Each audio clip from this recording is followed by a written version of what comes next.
the treachery of the route, and the length of the final lap was also no joke. In the top production cars, Nissan and Toyota matched each other with 4 apiece, while Cox was the only special to break the 7-hour mark. Sewalt and Muller's fine last lap dragged them all the way up into second, while the Cries scored their 3rd win in as many races. Botswana is known as one of the most peaceful places on the African continent, but for 3 days in June, this quiet and peace is shattered by more than 80 cars, which pierces the air with loud noise and speed along desert paths at breakneck pace. It was the Toyota Kalahari Botswana 1000 Desert Race, leg 4 of the 07 ABSA Off-Road Championship, marking the halfway point of the Nationals. All 7 of the categories were balanced on a knife edge. After some fine driving, Mark Renier, fresh from winning a national rally title, was dictating things at the front, albeit missing some body parts on the Toyota. Former national champions Duncan Foss and his stand-in co-driver and 7-time Desert Race champion Richard Leek and Anderson Navarro looked sharp as they sped by, seeking a 2nd win in a row after his triumph at Sun City 5 weeks earlier.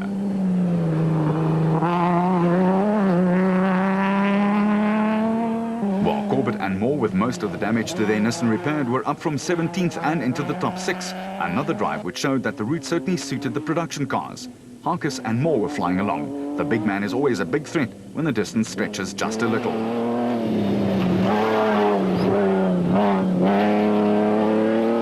At the front of the specials, though, the biggest surprise of the day was delivered by Collie Sewalt and his son Quinton, who piloted their Sewalt Transport Zarko out to a lead of almost 3 minutes over the next special.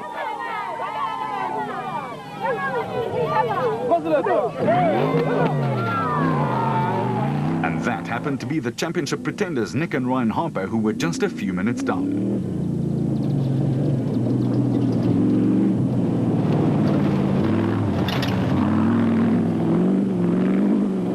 And sandwiched in between that, there was Visser and Baardnost in their Castrol Toyota, who was steady after starting off 10th.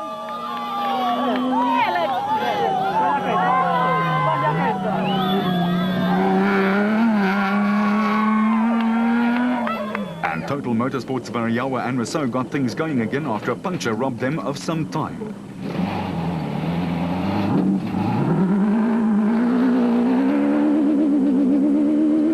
While the drive of day 3 came from Motorite team manager Hutchison and Bergman, they were 20th in class but passed all and sundry to take 4th.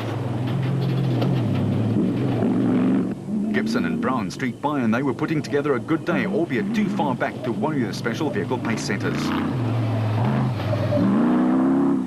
Looking and sounding great and avoiding the Botswana fauna and flora, Bevan Berthold and Robin Houghton came through to notch up a solid showing.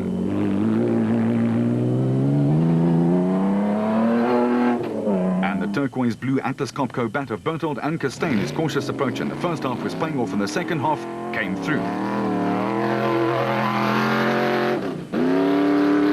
While the men who had won here twice before, Woolridge and Schulthammer, were battling again.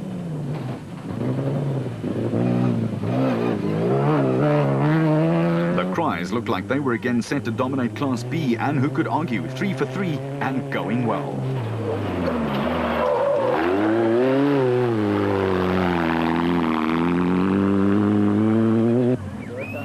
Cornier was just 90 seconds off the pace on the first day's racing and was doing the Castrol Toyota colours proud by driving very well with Birkin's guidance. And Besaidnout and De Bruyn were very solid in the Adenko bat in Class B.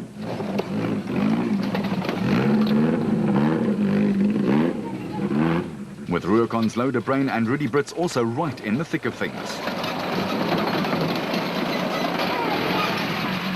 The Barkhuizens were keeping marital bliss going nicely in the Ruacon Toyota in Class E.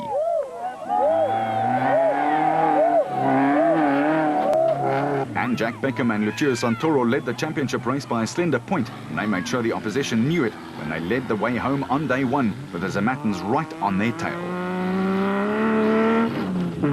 And Toyota's Malcolm Koch and Wayne Brink were keeping them honest.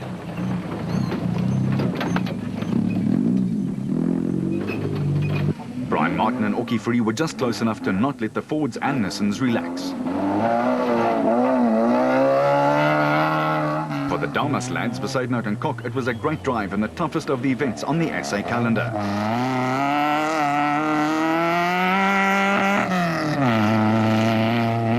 With Cor van Os and his co Arjen Kuipers also acquitting themselves well in the desert.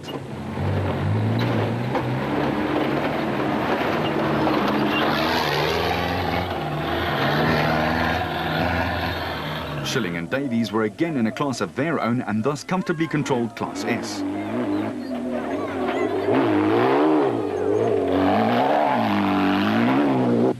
With Gil Nel and Sandra Labuschagne having their best outing of the 07 season in the Luke ATE Zarco Truggy.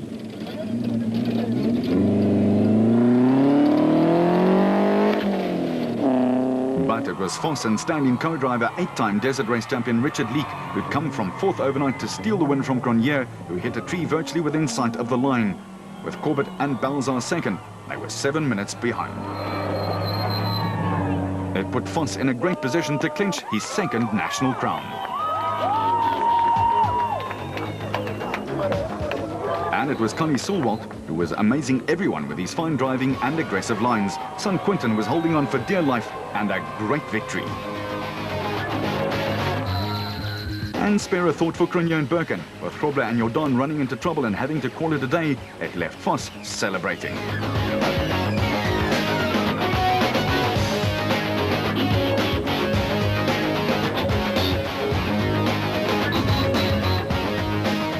The Sulwalts had a wonderful Father's Day gift for each other, and the Harpers were less than 90 seconds behind, a loss that would eventually cost them the championship.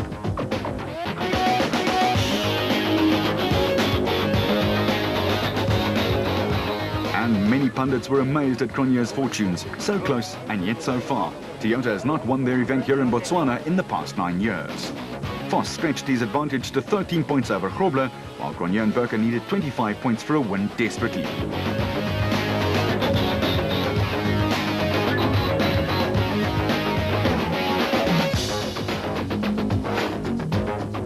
In Botswana, anything can happen, and often does. Schilling and Davies doing a 3-wheel polka, but still winning Class S. The Harpers had a 10-point breathing space over Hutchison and Bergman at the halfway mark of the season.